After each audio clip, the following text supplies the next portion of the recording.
Welcome back, everyone. In the last video, we looked at the first attempt at a national government that the colonists created. In this video, we will look at how we arrived at the replacement for the failed Articles of Confederation, paying particular attention to the debates and compromises that were needed to get the Constitution passed.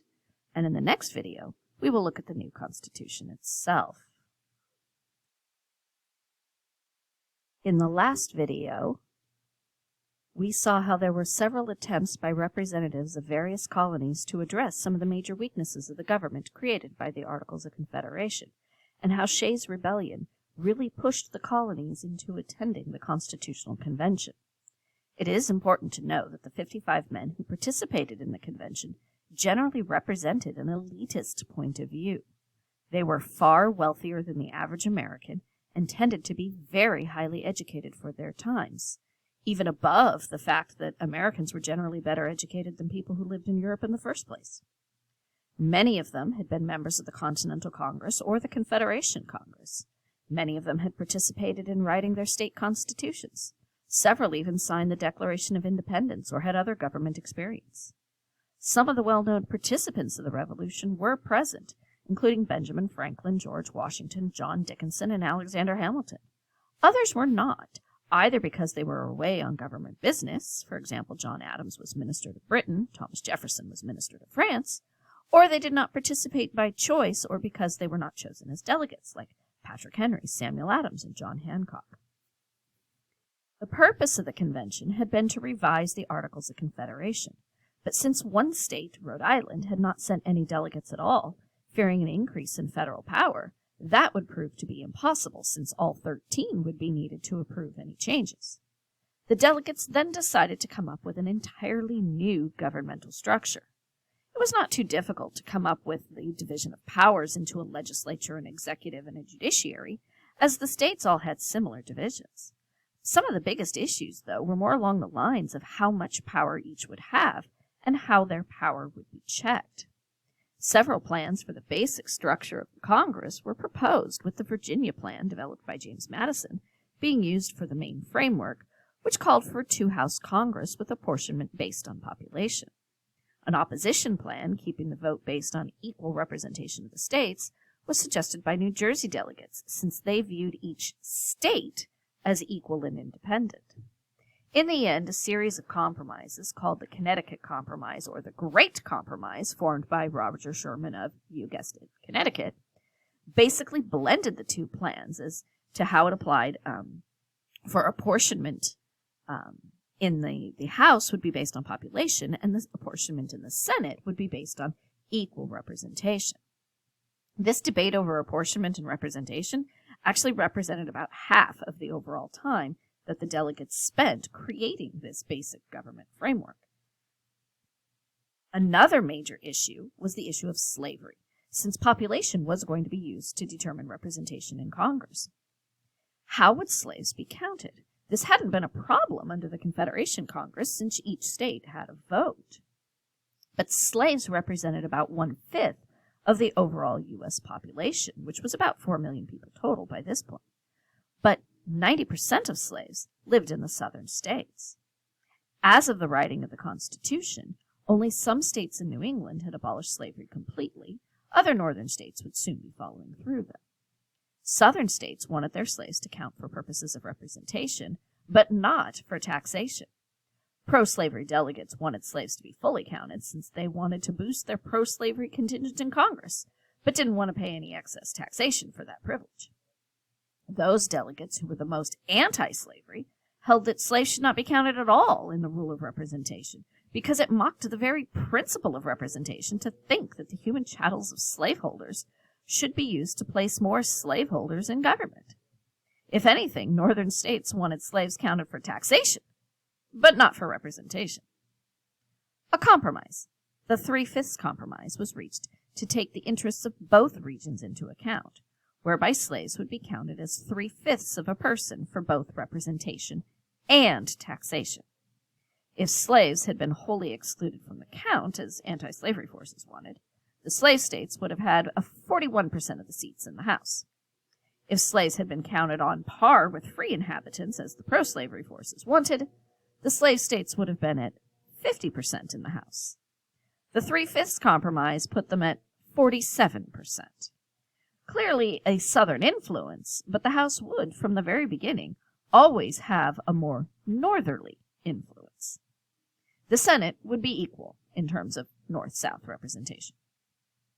Now, as for the slave trade, since the framers knew that they would never be able to get the government functioning without the support of the Southern states, they agreed to set aside this issue for a minimum of 20 years, after which the Congress in session at the time could abolish the international slave trade if they saw fit to do so.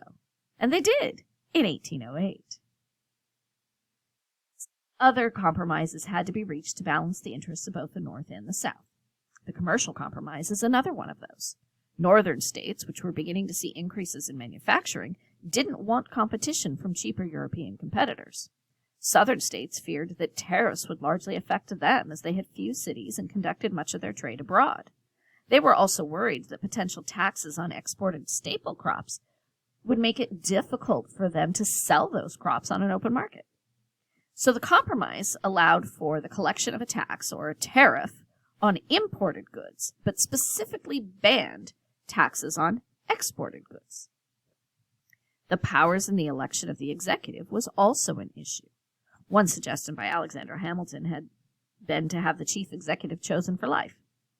Others had him chosen by the legislature for a certain period of time. In the end, the compromise that was reached here created a separate body that would elect the president, called the Electoral College, with each state receiving the same number of electors as they had members of Congress, both the House and the Senate combined. Electors would be chosen by the states, however those states wanted, and they would then choose the president. In the event of a tie or no electoral majority, the House of Representatives would cast its vote for president, with each state receiving just one vote. The reasoning for conducting the presidential vote in this way was that the framers didn't want the president being overly influenced by the Congress, and they also didn't want him to be chosen by a small, never-changing group of men in some sort of a backroom deal. Finally, since the framers knew that not all of the states had participated in the creation of the Constitution, they anticipated that there would be some opposition. Rhode Island hadn't come at all, and actually some other delegates had left early, with New York only having one delegate left by the end of the convention. So they included a provision that as soon as 9 states had ratified the Constitution, it could go into effect. Almost immediately upon approval by the Constitutional Convention, which happened on September 17, 1787, there was an intense debate over the document and the government it created. 2 groups formed in support and in opposition. The Federalists, who tended to be more urban and supportive of commercial interests, supported a strong central government as the Constitution was created. The Anti-Federalists opposed the creation of a stronger government, fearing that it would undermine the work of the Revolution. The Anti-Federalists were overall quite a diverse group of individuals, but it was their criticism of a lack of a list of protected rights that garnered the most attention. To support their position, the Federalists, specifically Alexander Hamilton, James Madison, and John Jay, published a series of 85 essays that appeared in New York newspapers. These essays would later be collected into book form as the Federalist Papers. These essays broke down the various parts of the Constitution and were meant to be a justification as to why those parts had been included in the Constitution in the first place, and why it was important to approve it as it was written. They argued that the proposed system would preserve the Union, then in danger of breaking apart, and would empower the federal government to act firmly and coherently in the national interest in the event of a crisis. Like Shays' Rebellion. Conflicting economic and political interests would also be reconciled through a representative Congress, whose legislation would be subject to presidential veto, as well as judicial review. This system of checks and balances and the Constitution's clear delineation of the powers of the federal government, which were few, limited, and defined, as Madison put it, would protect states' rights and, as they saw it, individual rights. The ultimate protection of individual liberties would have to wait for the passage of the Bill of Rights, which was, of course, the strongest argument against this new Constitution. Of course, one of the reasons it hadn't been included in the first place was that they distrusted what Madison called the, quote, the superior force of an interested and overbearing majority, unquote. Many of the constitutional provisions they praised were intended precisely to dampen what he called democratic excesses. Anticipating the opposition, again, the framers had included that provision that you only needed 9 of the 13 states before the new government could begin operating. And in the end, the Federalists were able to win the support of several states right away. Delaware became the first state to ratify the Constitution on December 7th, 1787, and 5 other states followed relatively quickly. But then the ratification process slowed down. And it's here that the Federalist Papers increased the frequency of publication and saw their content published in that book form. Again, they were originally published in New York newspapers, but the book form could be distributed elsewhere and relatively easily, too. Finally, in June of 1788, New Hampshire ratified the Constitution, becoming the 9th state to do so. Therefore, the Constitution could go into effect. But New York and Virginia were still holding out. And really, the whole thing would fail if they weren't a part of it, seeing as how they were the 2 largest states in terms of population. It is unclear how much the Federalist essays really affected the ratification of the Constitution. What seemed to have the bigger impact was the promise of a Bill of Rights to be added once the Congress got underway. And with that promise, Virginia approved the Constitution, becoming number 10, and New York quickly followed. And now it was clear that this new Constitution would work. And the final 2 states, North Carolina and Rhode Island, also did later accept the Constitution. North Carolina in November of 1789 and Rhode Island in May of 1790, which of course was both well after the Constitution was in effect and working.